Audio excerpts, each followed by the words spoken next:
1h42, vamos voltar a falar do Atlético Paranaense, convocando mais uma vez aqui no Bate Pronto, ele, Alexandre Senechal. O assunto agora é como fica o Atlético depois do julgamento da briga do Atletiba na noite da quarta-feira nessa semana.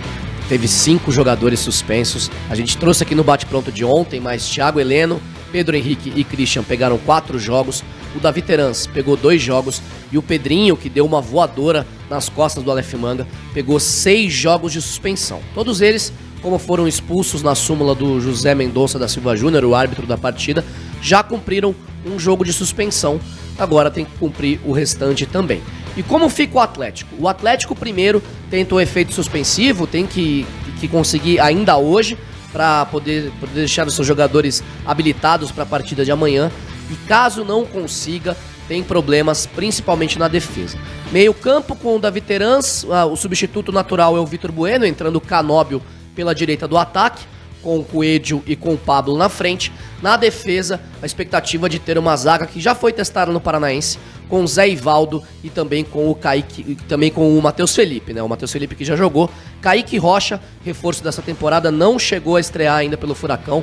Treina já com o grupo e tenta ficar no mesmo nível físico do que os outros jogadores para poder estrear. Deve estar no banco contra o São Joséense neste sábado. O maior problema para o técnico Paulo Turra é a lateral esquerda. Pedrinho precisa cumprir ainda 5 jogos de suspensão, caso o Atlético não consiga o efeito suspensivo. Lembrando também que cabe recurso, é claro, mas este ainda demora alguns dias, né? A gente vai ficar primeiro no efeito suspensivo e depois vai para o recurso para poder ter os jogadores do Atlético à disposição no Paranaense. E para a lateral esquerda, a possibilidade é jogar o Fernando. O Fernando teve uma lesão no tornozelo, desfalcou o Atlético nas últimas partidas e sequer chegou a treinar na semana passada.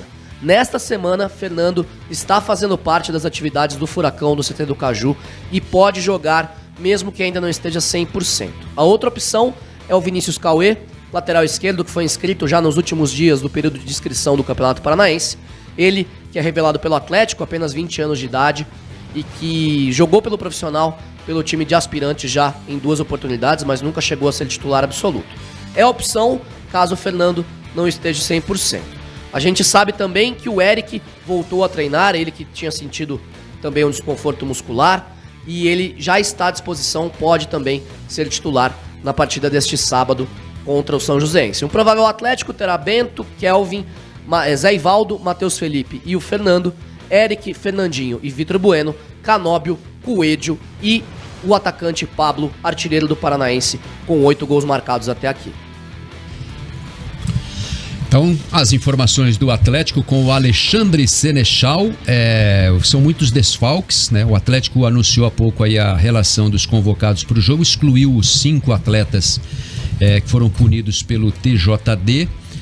Nenhum deles participa da lista, claro, né? Porque o Atlético ainda vai tentar a manobra jurídica do efeito suspensivo provavelmente hoje durante todo o dia, mas não pode incluir os jogadores nos relacionados, né, Felipe Dalco? Ou relaciona os 23, vamos supor, que vão para a partida e mais os 5, né? E aí já bota avisa pra concentrar e tal, coisa assim, depois mas corta, né? Mas aí só corta, né? Na verdade, corta os... nem vai, né, no caso, né? Corta os que estão suspensos se não conseguiu o efeito suspensivo, né?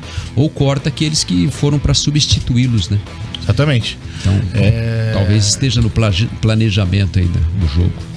Assim, vai depender muito dessa resposta de hoje para conseguir colocá-los no jogo de amanhã.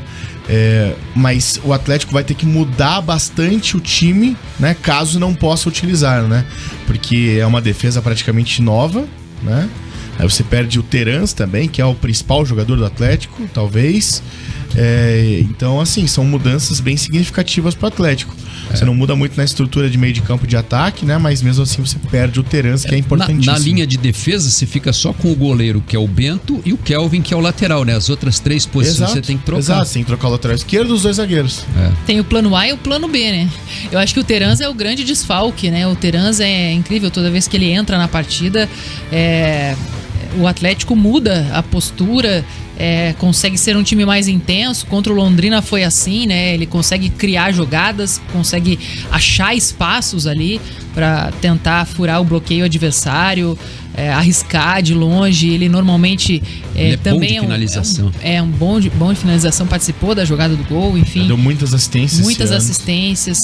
É um jogador extremamente importante que com certeza, né, o Atlético vai sentir falta, mas o Atlético mesmo assim, eu acredito que segue sendo favorito jogando lá em São José dos Pinhais. É um time muito mais qualificado e que consegue repor essas peças tentando manter o mesmo nível do seu futebol, né? Todas as vezes em que teve que mudar, ou até o técnico Paulo Turra mudou o time por opção, ele conseguiu manter o Atlético no mesmo nível. Nesse momento o Atlético segue sendo o time invicto no campeonato e agora é o único invicto, né? Com 10 vitórias e um empate, e tem o melhor ataque e agora passou a ter também a melhor defesa do Campeonato Paranaense. Então é um time que vai provavelmente tentar manter esse embalo para se classificar de forma tranquila, sem sustos, à semifinal. E lembrando que a semifinal será disputada em 2 jogos. Se houver, por exemplo, uma vitória do Atlético, uma vitória do São Joséense, decisão por pênaltis, dependendo do saldo de gols, né? Claro. O saldo de gols é critério. Então, 1-0 pro São Joséense, vamos supor, amanhã, e 1-0 pro Atlético no outro domingo, no outro sábado, né, na Arena, decisão por pênaltis. 1-0 pro São Joséense, 2-0 pro Atlético, classifica o Atlético. Ou 2-0 pro São Joséense, 1-0 pro Atlético, classifica o São Joséense.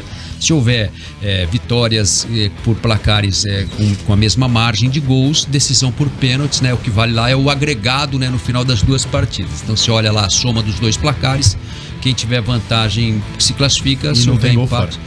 Não tem gol fora. Tem gol fora, né? Não tem valor. Você pode fazer gol fora. Não é critério de desempate. Ele brigou comigo aqui no intervalo sobre isso até.